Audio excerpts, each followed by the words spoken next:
Pakistani media is nary to be seen. No, but I think it's not just the media. I think the media is getting signal.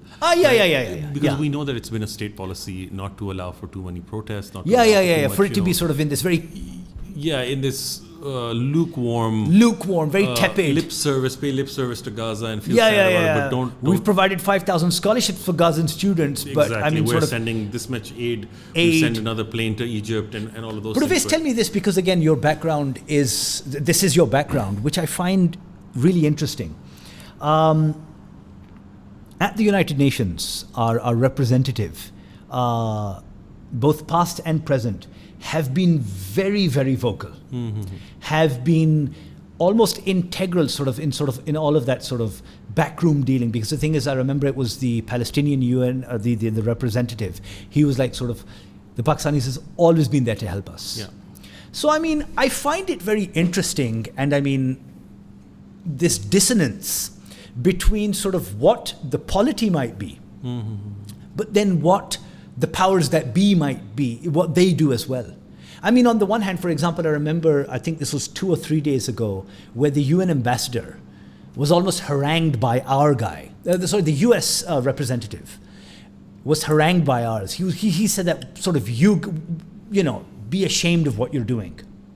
But then on the flip side, you have the Pakistani government, and it was thanks to I think it was a Zeteo article by Fatma Bhutto, where a presidential award was given to a US general. I'm forgetting the general's name. I've forgotten his name as well, but Kurelek or something. It was a weird late name like that. How do we make sense of something like this? So it's really interesting.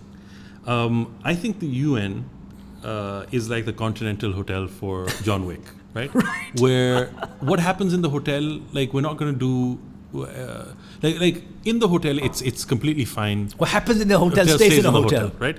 And that is not going to affect your position outside. So, for example, we are cozying up to Trump. Trump is rabidly pro-Israel. Oh, right? yeah.